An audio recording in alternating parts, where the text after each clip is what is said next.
Okay mga kababayan, isang maganda at mapagpalang araw ho sa atin lahat ngayong araw ho ng Martes. Ika-26 ho ng Disyembre taong kasalukuyan po mga kababayan, mga kanalays. Panibagong live, panibagong reaction, opinion, analyze na po ang matutungayin nyo dito sa ating YouTube channel. Walang iba ko po ang inyong lingkod host, Chris Ulo.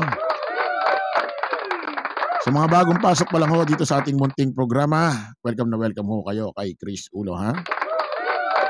At sa mga kababayan ho nating OFW dyan sa naman panig ho kayo ng mundo naroon ngayon, isang magandang umaga, hapon, gabi sa inyo po lahat mga kababayan. Okay, pag-usapan natin ito mga kababayan, mga ka-analyze. Ito pa rin update kay veterano magaling na artista, legendary sa mundo ho ng showbiz business. Ito hong namatay yumao na sinasabing di umano nagpakamatay raw na si Ronaldo Valdez. Na kung saan may panonoorin ho tayong isang video na kung saan ganito pala. Totoo kaya kayaman ito si Ronaldo Valdez. Na kung saan meron daw palang iniwang statement or last will of statement itong si Ronaldo Valdez sa kanyang mga anak, especially ho rito sa isang anak niya na si Melissa Gibbs, no? Oo. Sana all, pag namamatay ang kaanak may last will statement. Siyempre sa mayayaman lang yan, sa mapepera lang yan eh. Pero sa ating mahihirap, last will utang statement. Utang ng magulang mo yung maiiwan sa'yo doon sa tindahan ni Aling Nena. Okay, pakinggan natin ito mga kababayan. Ako lagi inuuna niya eh.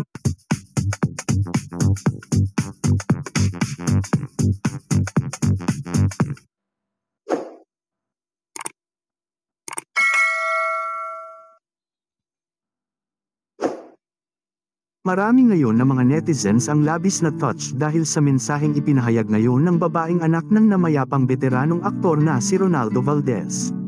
Isang madamdaming mensahe ang ipinaabot ng actress para sa yumaong ama.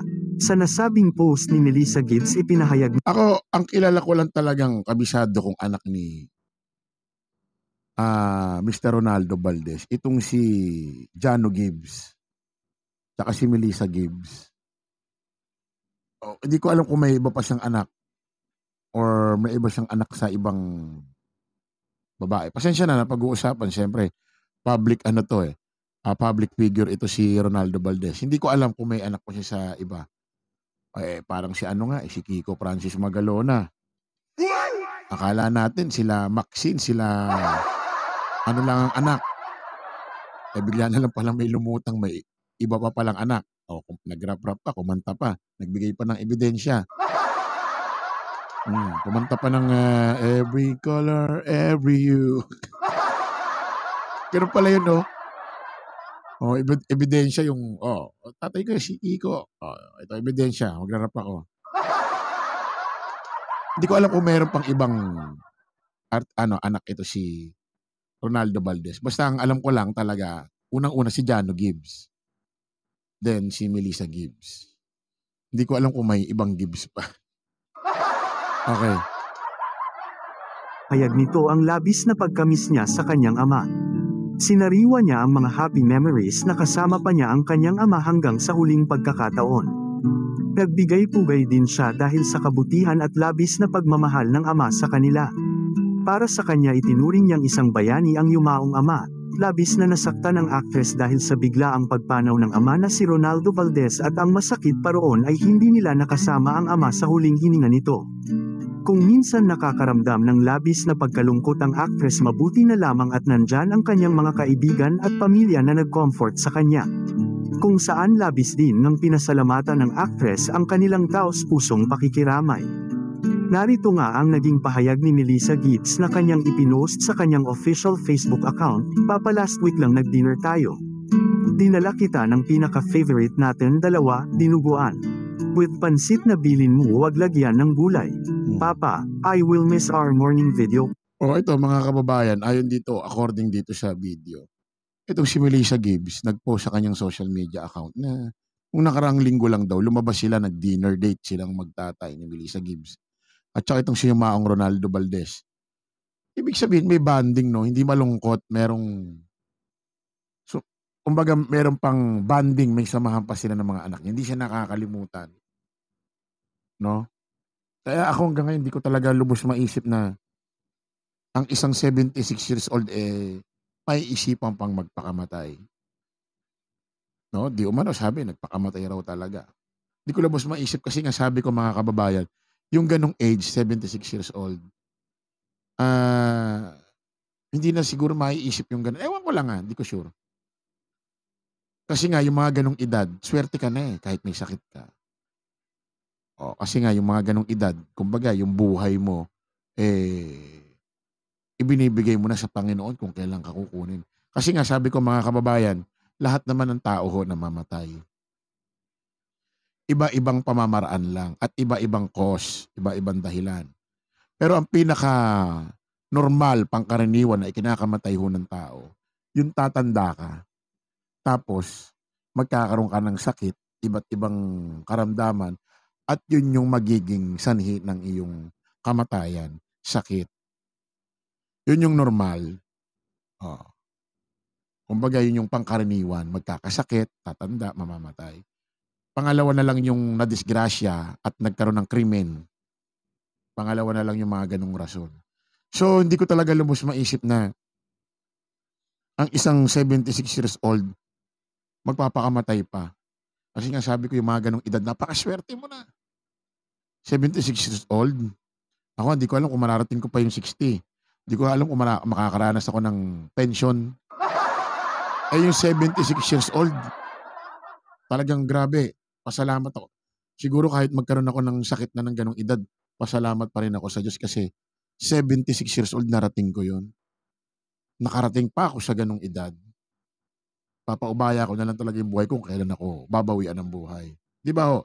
Kaya, tapos hindi naman pala siya, according dito sa post, nag-dinner date sila ng kanyang anak si Melissa Gibbs. Then, sabi may bonding. May kulay, no? Hindi, ewan ko bakit niya naisipan yun. Ano talagang rason? Ano pumasok sa utak niya nung time na yon? Na sinasabi, pinutukan niya ng baril ang kanyang ulo hanggang mawala ng buhay. Tuloy ho natin. Video calls. Our merienda and coffee. Inuwi ko ang favorite rubber shoes mo. Just looking at it makes me cry. I miss your fat feet. I know I'll miss you every day. My hero, my armor, my kakampi forever. Thank you Papa for everything. You're the kindest person and the most loving person I know. I love you Papa. Pero sa kabila nito ay sobrang mabigat ng kanyang nararamdaman dahil sa pagkawala ng kanyang ama. Matatandaan sa kanyang post noong November 27 ay magkakasama pa ang kanilang pamilya na dumalo sa isang celebration. Nandoon din ang kanilang ina pero hindi naman nagsasalita ang mga ito tungkol sa issue sa pagitan ng kanyang papa at mama. Makikita din na super close ang nasabing singer na si Melissa Gibbs sa kanyang ama. Matatandaan din. Alam niyo to mga kababayan, bago natin pagpatuloy itong video. Si Ronaldo Valdez kilala ko bilang artista. Veterano magaling, legendary na artista. Magaganda yung mga eksenang binibitawan niya doon sa mga iba't ibang pelikulang sinasalihan niya or kasali siya doon. Hindi ko alam mga kababayan, mga ka-analyze, yung about issue sa kanyang mga love life. Hindi ko alam kung hiwalay na ba siya, matagal na ba siyang hiwalay sa kanyang wife, then meron na ba siyang bagong minamahal. Wala, parang hindi update yata yung taong bayan sa ganun. No? Basta alam, parang wala siya, parang hindi naman siya ganun ka boom sa mga issue no? Tuloy natin. Hindi na sa isang post kamakailan din lang ni Melissa. Isiniwalat nito ang naging mensahe ng kanyang ama bago ito lumisan sa mundo. Ayon sa balita, pinayohan di umano si Melissa ng kanyang ama na sabihan ng kanyang mga apo na maging mabuting mga tao. Dito pa lang ay tila napansin na ng actress na tila bang may mabigat ng nararamdaman ang kanyang ama at tila bang namamaalam na ito. Samantala labis namang naiyak si Melissa Gibbs. Meron pala, according dito sa video, kasi di ba sabi nila pag ang isang tao raw mamamaya pa na at malapit na raw mamatay, merong mga pahiwatig. Kumbaga, ay kaya pala nangyari yung ganun. Kumbaga may instinct na, may iniiwang paramdam. O dito, bago yata mamatay, ilang araw, ilang linggo, sinabi na yung mga apo ko, mga anak nyo, sabi nyo maging mabuting tao hanggang sa pagtanda nila. O kumbaga may paramdam. Pero para sa akin naman, normal yun eh. Payuhan mo mga anak mo na maging mabuting tao. Sa akin normal yun eh, yung ganung advice. Wag lang yung medyo mga napapanood ko sa mga Jessica Soho, Rated K na bago mamaalam nakita naglalakad walang ulo. Or yung mga ganun ba, medyo creepy ang dating. Wag lang yung mga ganun kasi medyo nakakatakot na, di ba? Tuloy natin. Matapos mabasa ang last will and testament na iniwan ng yumaong ama, hindi natin may kakaila na isa si Ronaldo Valdez o Lolo Sir ang talaga namang naging successful na veteranong actor sa mundo ng mga artista, hindi na din may bilang ang mga proyekto o pelikula na nagawa nito na talaga namang pamatok sa mga Pilipino. Maraming according dito sa video, meron daw itong si Ronaldo Valdez ng iniwan ng last will and ano doon? Nabubulol tuloy ako eh. Last will and statement. Tabak. Pati ako nabubulol. Basta yun na yun. Last will and statement ba? Tama ba? Basta yun na yun. Last will and testament pala. Yun. Nabubulol kasi ako minsan pagka yung mga word madalang lumabas sa bibig ko, sa dila ko, lalo na yung mga ganito. Kasi alam nyo naman yung mga mahihirap, hindi naman sanay bigkasin yung mga last will, last will and testament. Di ba? Pero sa akin, yung tinatawag na last will and testament, normal yan sa mga taong may mga iniiwang yaman. Yung may pera. Sa akin normal yon kasi, halimbawa, biglang padisgrasya sila. Kasi may ganung pagpanaw yung biglaan. Padisgrasya, or may krimeng nangyari. Lalo na kung anak mo marami, 4, 5, 3, 2, para hindi mag away-away. Kahit buhay ka, gumagawa ka ng last will testament. Di ba? May iniiwan ka para kung sakaling may mangyari sa'yo, lalo na nga yung may mga pera mayayaman, ginagawa ho nila to. Yung last will testament, ginagawa ho nila yan. Sa akin normal yun. Para hindi mag-away-away yung pamilya, as in talagang 50-50. Sabi ko nga, lalo na yung maraming ari-arian, apartment. Lalo na yung mga, alam nyo yun, may mga maraming bahay, lupain. Para syempre kasi, ang minsan mga magkakapatid, kahit magkakapatid yan, minsan nag-aaway-away ho sa yaman, sa ari-arian. Minsan yan nagkakamatayan, nagkakadimandahan pa dahil lang dyan. Tuloy natin ha. Yung last will testament. Kaming naipundar na ari-arian ang namayapang aktor, kabilang na dito ang kanyang mga malaking mansion sa Pilipinas at mga sasakyan. Kalahati nga ng kanyang mga ari-arian ay ipinamana niya sa kanyang babaeng anak na Grabe, may mansion pala itong si Ronaldo Valdez.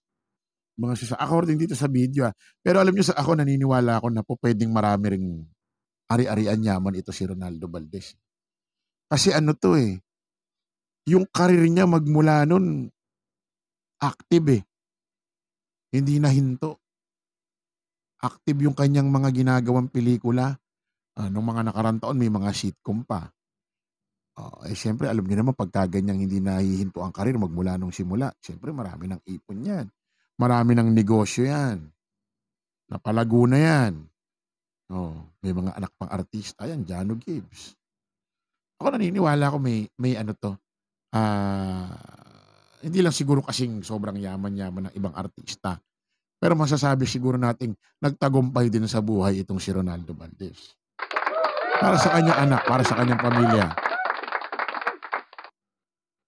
Na si Melissa Gibbs at para sa kanyang mga apo din na labis nitong mahal at pinahalagahan. Kung kaya ganoon na lamang ang pagiging emosyonal ni Melissa Gibbs dahil sa iniwang pamana ng ama sa kanya. O, swerte pagka ganon. Lalo na yung magulang na talagang may mga naipon. O, siguro baka kaya naiyak si Melissa Gibbs, baka mas lamang siya. Baka mas marami. Alam nyo mga kababayan naniniwala ako minsan na ang magulang pag nag-iwan ng ari-arian, lalo na yung mapera, maraming pera, maraming ari-arian, pag nag-iiwan ng mana, meron talagang lamang. Hindi 50-50. Kahit yung pagmamahal niya pantay-pantay. Yung pagmamahal sa kalooban, pag tinuturing yung pagmamahal mo sa anak mo, pantay-pantay yon. Pero naniniwala ako may mga gumagawa na pagka ang magulang namatay, yung iniiwang yaman, ari-arian sa kanyang mga anak. Halimbawa, 4 yung pag-iiwanan mo ng yaman mo, ari-arian. Naniniwala ako may isa lamang dun. Ako naniniwala ako dun. Pero hindi dahil sa mas mahal mo siya at hindi ganun mo kamahal yung 3. May dahilan. Ako may kakilala ako nangyari to kasi ang katwiran niya, kaya niya mas maraming yaman ang pera, ari-arian hindi naman ganun karami, konting lamang lang. Kasi naniniwala siya na yung iniwanan niya na mas malaking yaman, naniniwala siya na hindi raw ganun kagaling sa pamumuhay. Kaya dinagdagan niya yung ari-arian para sa magiging pamilya rin ng anak niya. Yung 3 iniwanan niya na yaman na malaki rin naman, naniniwala siya na magtatagumpay itong 3 to sa pamumuhay kasi matatalino, magagaling talaga. O yung isa, parang kumbaga kung sino yung medyo nakikita mo may kahinaan sa diskarte sa buhay, mas dinagdagan niya yung yaman kasi alam mo na, nagkakaintindihan tayo para mas malaki yung hawak niyang pondo para sa magiging pamilya niya rin. So yan po mga kababayan, na lang po muna update natin about dito ho kay Ronaldo Valdez. Kita-kita po ulit tayo sa panibagong vlog, panibagong live. Ako po pala ang inyong host, Chris Ulo. Paalam po pasamantala. Bye-bye.